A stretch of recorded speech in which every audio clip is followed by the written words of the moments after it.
they would see him as a sick person. They would see him as a sick soul. They would see him as someone who is suffering deeply.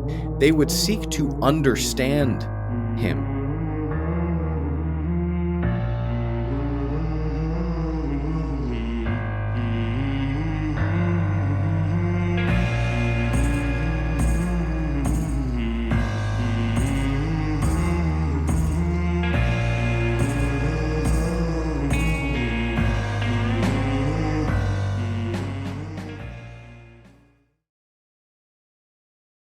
Today we are going to talk about monsters.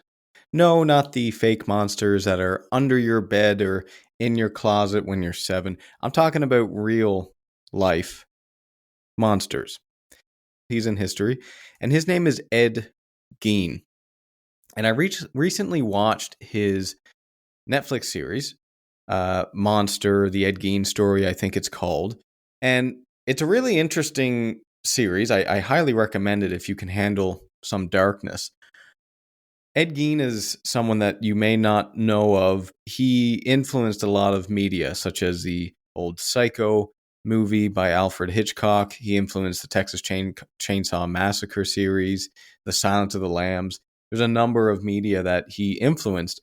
And he's this weird figure that a lot of people don't know about, but he's had such a huge influence on media, so it's very interesting. I did, oddly enough, study him as a teenager, so I was familiar with him. So I hopped on this series, and it's a very wild story. For those who have no idea who Ed Gein is, he is a person that grew up in a household with his mother and brother. He lived on a farm, and he essentially became a very sick individual. And I'm using that term sick in an accurate way, I think, and I'll explain it later. But he ended up becoming someone who, after his mother passed away, he dug up graves. He made lamps out of people's skins. He killed a couple people, at least 2 people that he confessed to, probably more, potentially up to 8. He did some very, very horrible acts. And so it's very interesting when you analyze this from the Stoic perspective, because we have this vice, essentially, these terrible acts. But it's a very interesting story because Ed Gein suffered from schizophrenia. And we're going to talk about what that means here in a little bit from the Stoic perspective. But let's start by just going through his development and where things might have not went so well.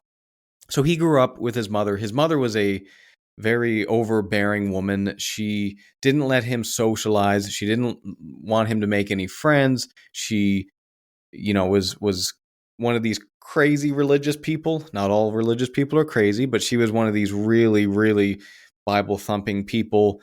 And she didn't want him to have any girlfriends or any friends. Basically, she isolated her son from the world. And that's a very hard thing for us to wrap our heads around, those of us who have been socialized. But if you've never had friends or never been exposed to people, it is about having friends, but it's not just that. If you've been cooped up in your house by yourself for years and years on end, you are going to develop some kind of weird mentalities around things. And in some sense, you can get a little strange. It's very normal for that to be the reaction. So he was isolated. You could say, because human beings, as Marcus Aurelius points out, human beings are meant to live amongst each other. We're meant to live together. You could point out in the Stoic phrasing that he was separated from the cosmos. He was isolated from the cosmos. And there's this really cool idea in Stoicism that we have this rational brain, and we learn and we develop through something called logos, which is like rationality. And the simplest way to understand this is, if you have some kind of weird thing going on, or you're upset about something, or you're mad at a friend, and you talk with that friend, you can actually learn things about yourself and about the world and about your friend through that discussion. So you might, for example, he might point something out to you that you're saying that is very insensitive, but you don't realize it's insensitive because you're just one human being and you have this perspective. And so we learn through logos, through rationality. And in a sense, you could say this, and this is a topic that I touched on with John Wilcock when I had him on the podcast. We talked about how your rationality, your ability to flourish, is linked to that socialization. So the more logos you can have, the more interactions you can have, you can actually, optimize your rationality over time, optimize your ability to live in this very weird, strange, and challenging world. All that to say that Ed Gein was isolated. He didn't have that opportunity. And he, in some sense, I mean, there's some other disorders going on here as well, but in some sense, Ed Gein's strangeness, he was noted to be very strange in the community, and people liked him, but he was just that weird guy, that is directly linked to his inability, or the fact that he wasn't socialized as a kid, and so that really matters. It's a very interesting idea because we like to think that we're in charge of our own development and growth, and the reality is that we need each other. Human beings are meant to work together like teeth in a mouth, as Marcus Aurelius says. We are meant to work together, and we flourish together. And it's very strange because we flourish individually because of our own actions and our own agency and yada, yada, yada. But fundamentally, we are one small part of a bigger cosmos. And when we are removed from that bigger cosmos, we get isolated. And what we end up with is a warped perception of what is right and what is wrong. And that was Ed Gein. He didn't know what was right. He didn't know what was wrong because not only was he isolated, but he was fed these very dangerous ideas by his mother. She didn't treat him the best, obviously. She was sick in her own way. And so, yes, he had this warped perception of right and wrong. In terms of his association with death, I want to touch on this briefly. I just did an episode on death, so it's kind of timely, but he was a grave robber. He dug up graves and he cut off people's heads and he did stuff with the bodies, and he was fascinated with bodies. That is not a healthy thing for a human being to be engaged with. But what I want to point out here, because it's interesting, the Stoics talk about how death is an indifferent, right? We can't treat it as good or bad. And for most people, you have to remind them not to consider death as bad, right? Like most people, they think about death and they get scared and they associate death with bad. Ed Gein, he had the opposite problem. He was like, he enjoyed death. He liked dead bodies and doing things with them and making furniture out of them. Like he was really sick and perverted in that way. So he had, I think the way the Stoics would phrase it would be, he had a perverted association with death. So death wasn't indifferent. But it's just, I thought that was interesting how he, in some sense, he was like this anomaly because most human beings are terrified and would never even think about digging up bodies. And here he is bringing his shovel to the graveyard. So very interesting. Now, I do want to hit home one lesson here, because as we're going through this, there's some very dark elements to this. We're talking about death and we're talking about someone who's very sick. And it's worth pointing out that there's a deep lesson here when it comes to this. I've studied World War II. I've studied a lot of human atrocities that happened in Japan and China, and just horrible things, Nazi Germany, horrible things that nobody should ever do or see or witness or have things done to them. But I think it's really important to hit home that it's valuable to confront other people's darkness, just to remind us of why the good is so important, just to remind us on why rationality is so important. So I understand how some people have a fascination with horror movies, and then some people never want to look at them. And I think there's a healthy balance there, I think you do, and you do have some obligation as a Stoic to understand how dark things can get inside of a person's mind. Be careful that you don't stare at that monster too long. However, it is, I think, a very healthy exercise to confront other people's darkness, to remind you of why you should not be so dark. Hey there. Let me thank you for being a listener to this ad-free podcast. If you enjoy the podcast, there are a few things you can do to help me out. A 5-star review on Spotify or wherever you're listening to this really does help, and it's free. You can also sign up for my Substack newsletter or Patreon. Substack free gets each episode emailed to you along with the transcripts in the form of an article. You'll also get access to my live talks, followed by a Q&A afterward. Substack Premium supporters and my patrons on Patreon get access to the recordings and a brief article of those Q&A sessions, access to full episodes of the Paradoxically Speaking podcast, my Steps to Success interview series, Stoic meditations, and much more. Links to Substack and Patreon can be found in the show notes. So, all of that up till this point, I've been talking about some elements that may have led to him being a not so good individual, let's say, and doing some terrible acts.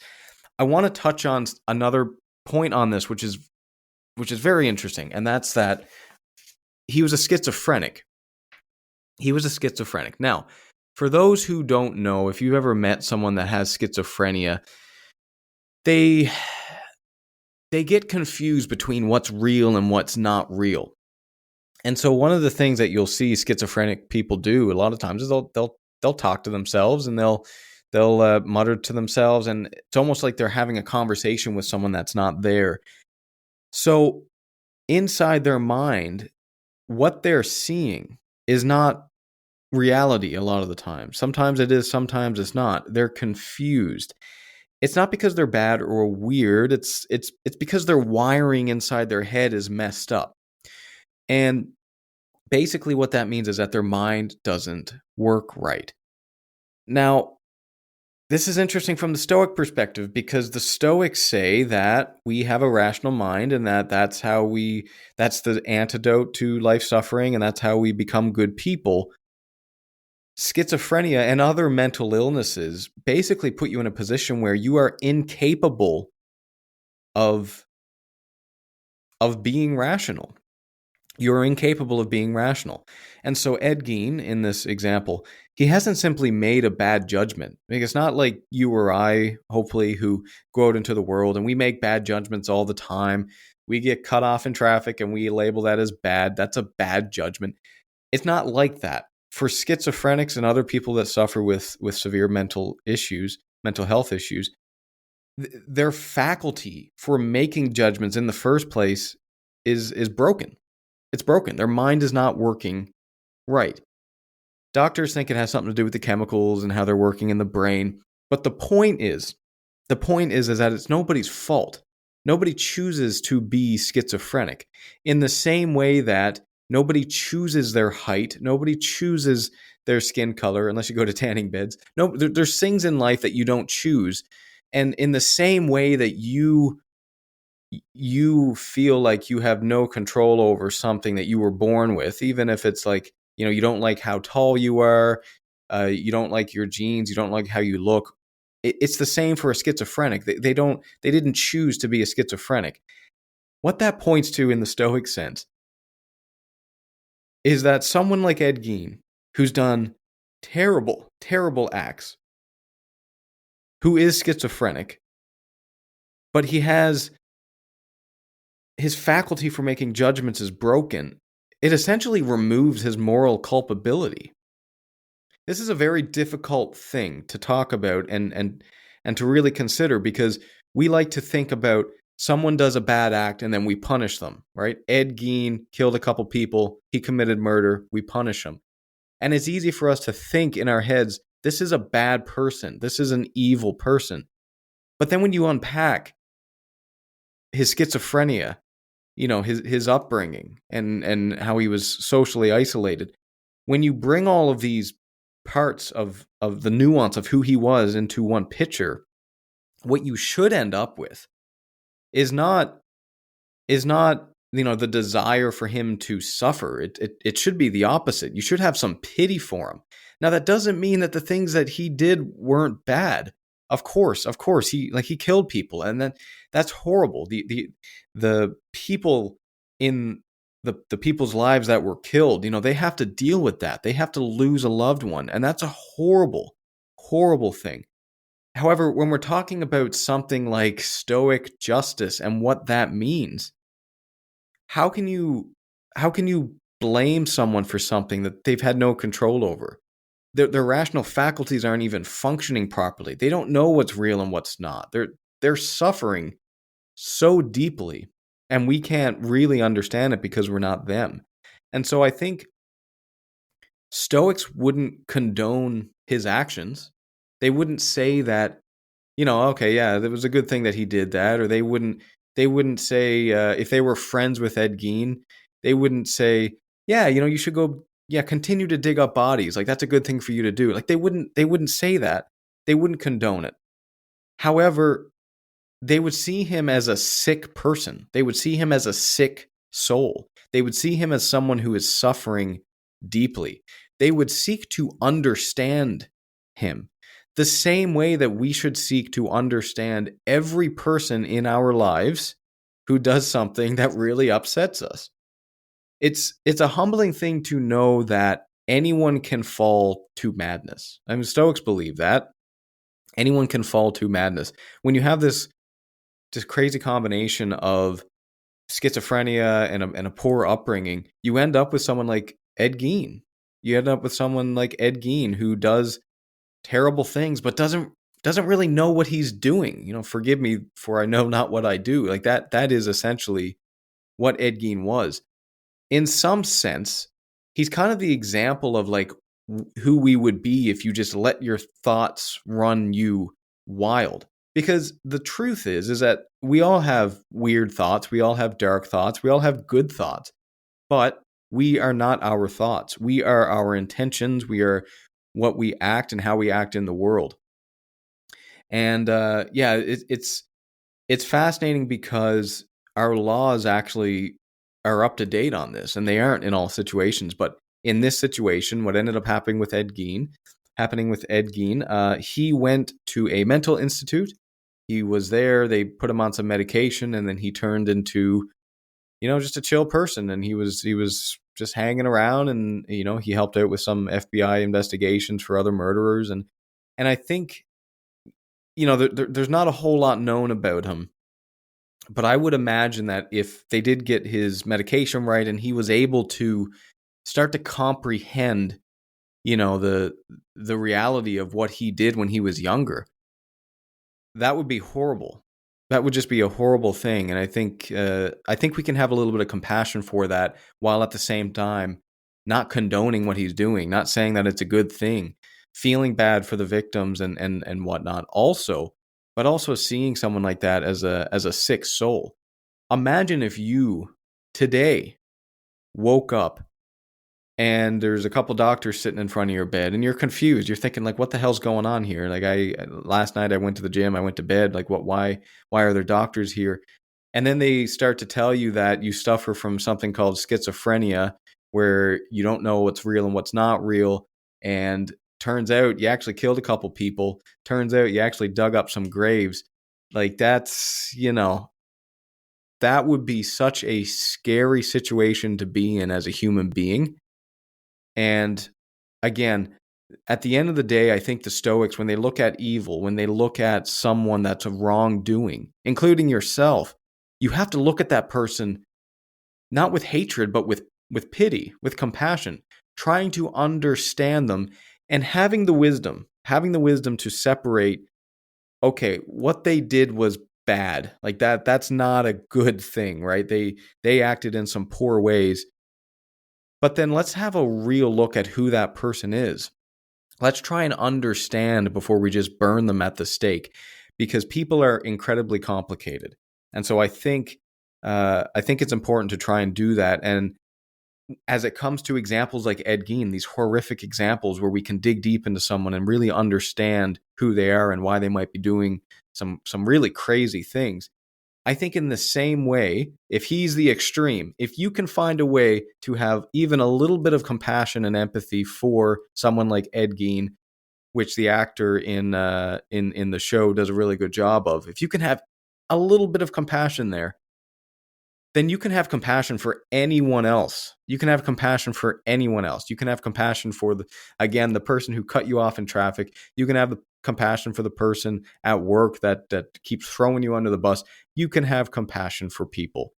And so another reason why, to hit home that lesson of why we should confront other people's darkness, it's to teach us compassion, forgiveness, empathy, understanding, and self-understanding, understanding that there's a lot that's not up to us as individuals as well. And we should have some understanding of what that is like for other people who may have it much, much worse.